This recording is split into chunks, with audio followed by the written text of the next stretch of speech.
Hi welcome to Shri Mallika's kitchen. ఈ ఛానల్ని ఆదరించిన ప్రతి ఒక్కరికి మా హృదయపూర్వక నమస్కారములు. ఇవాళ చాలా మంచి రెసిపీతో మీ ముందుకు వచ్చాను. చాలా అంటే చాలా బాగుంది. అదేమిటంటే చేపల కూర. చేపల కూర చాలా ఈజీగా, సింపుల్గా, ఎంతో కొత్తదనంగా చేసుకోవచ్చు. ప్రతి ఒక్కరు ఖచ్చితంగా ట్రై చేయండి. ఇది రైస్లోకే కాకుండా దోశ, చపాతీలో కూడా చాలా టేస్టీగా ఉంది. ప్రతి ఒక్కరూ ఈ విధంగా ట్రై చేయండి. దోశ, చపాతీలోకి చాలా రుచిగా, ఎంతో టేస్టీగా ఉంది. ఎలా చేయాలన్నది మన కిచెన్లోకి వెళ్దాం. ముందుగా చేపలు తెచ్చుకుందాం. అదే చేపలు అయితే నేను 1.5 కిలో చేప తెచ్చాను.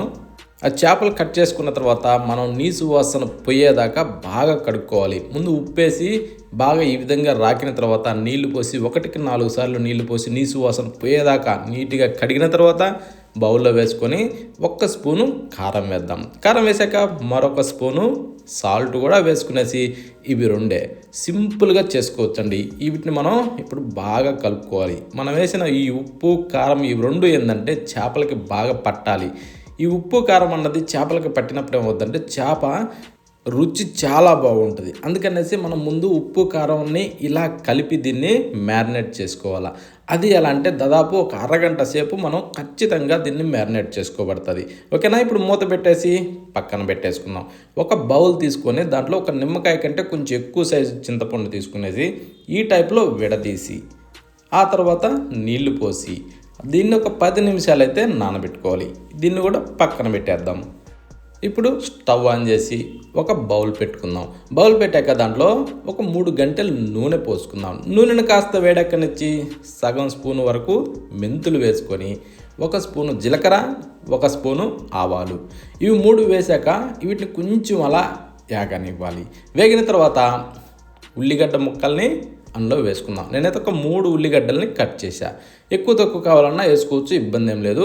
ఒక 4-5 పచ్చిమిరపకాయలని ఇలా మధ్యలోకి చీర్చి వీటిలో వేసేసుకోవాలి. తర్వాత 4 రెమ్మల కరివేపాకు కూడా దూసి అందులో పోసుకునేసి వీటి ఫ్లేవర్తోని దీంట్లో కూరలో మరింత రుచి వస్తుంది. వీటిని మంచి కలర్ వచ్చేదాకా ఇలా వేగనివ్వాలి. ఆ కలర్ రావడం కోసం చిటికెడు పసుపు కూడా అందులో యాడ్ చేసుకొని ఇలా కలుపుతూ కలర్ వచ్చేదాకా మనం వేగనివ్వాలి. ఆ తర్వాత అల్లం వెల్లుల్లి పేస్టు 1 స్పూన్ అందులో వేసుకునేసి ఇది కూడా పచ్చి వాసన పోయేదాకా ఇలా కలుపుతూనే వేగనివ్వాలి. అడుగు అంటుకుంటుంది అల్లం వెల్లుల్లి పేస్ట్ వేసాక. ఇప్పుడు స్పైసీ తగ్గట్టుగా ఒక 3 స్పూన్లు కారం వేసుకుందాం. ఈ 3 స్పూన్లు కారం వేసాక 1 స్పూను గరం మసాలా కూడా దాంట్లో వేసుకుందాం. ఈ 2 వేసాక ఇలా కలుపుతూ మంచి కలర్ వచ్చేదాకా వీటిని కూడా వేగనివ్వాలి. ఈ కారము, గరం మసాలా ఇవి ఏంటంటే ఒక 2 నిమిషాల పాటు ఇలా ఉడికితే మంచి రుచి వస్తుంది. ఈ టైప్ ఉడికిన తర్వాత ఇప్పుడు చింతపండు నానబెట్టిన దాన్ని పిసికి రసం తీసి ఆ చింతపండు నీటిని ఇందులో పోసేసుకుందాం. నేనైతే ఒక జాలి సహాయం తీసుకుంటా. ఎందుకంటే మనం ఇలా ఉంచుకునేటప్పుడు పీసులు కానీ ఆ తోలకలు కానీ ఏవి కూడా అందులో పడకుండా ఉంటుంది, నీట్గా ఉంటుంది తినేటప్పుడు. ఇప్పుడు రుచికి సరిపడా సాల్ట్ అందులో వేసుకొని కాస్త అలా మిక్స్ చేసుకొని మూత పెట్టి ఒక 2-3 నిమిషాల పాటు వీటిని బాగా తెరలనివ్వాలి. మనం పోసిన పులుసుని ఇలా తెరలాలి. ఈ విధంగా తెరలిన తరువాత కొద్దిగా కలుపుకొని ఇందాక మనం ఏదైతే ఊరబెట్టుకున్నామో చేపల్ని ఇందులో వేసేసుకుందాం ఒక్కొక్కటిగా. ఎప్పుడైనా మనం మ్యారినేట్ చేసిన చేపలే కానీ పచ్చి చేపలే కానీ ఏవైనా సరే కూరలో వేసేటప్పుడు ఒక్కొక్కటిగా ఇలానే వేసుకోవాలి. ఒక్కసారిగా అందులో పోయకూడదు. ఎందుకంటే అవి ఉడికేటప్పుడు ఏమవుతుందంటే కువ్వలాగా పోస్తే ఇరిగిపోతాయి. అందుకోసమని ఇలా ఒక్కొక్కటిగా పెట్టుకుంటే చేప ముక్క చెదరకుండా నీట్గా ఉడకద్ది. ఇప్పుడు మనం మూత పెట్టేసి దాదాపు ఒక 10 నిమిషాల పాటు ఖచ్చితంగా ఉడకనివ్వాలి. 10 నిమిషాలకి తగ్గకుండా చూసుకోవాలి. ఓకేనా? ఇప్పుడు మనం ఒక్కసారి అంటే మధ్య మధ్యలో కూడా అలా తిప్పుకోవచ్చు.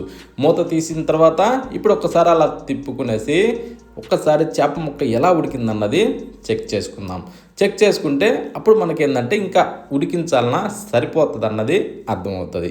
ఓకేనా? ఇప్పుడు చూడండి చేప ముక్క నీట్గా ఉడికిపోయింది. ఆ తర్వాత పులుసు కూడా మనకి ఎంత అవసరమో అంత మందం చిక్కబడింది. ఓకేనా? ఇంకా కొద్దిగా ఎక్కువ తక్కువ కావాలనుకున్న వాళ్ళు ఇంకొక 2 నిమిషాల పాటు ఉడికించుకోవచ్చు. ఇప్పుడు మీదకించి కొత్తిమీర చల్లుకునేసి అలా తిప్పుకొని ఇప్పుడు ఒక్కసారి ఆ వాసన చూడండి ఎంత బాగుందంటే అంత బాగుంది. ఈ విధంగా చేపల కూర చేయండి. ప్రతి ఒక్కరూ ఎంత టేస్టీగా తింటారంటే చాలా బాగుంది.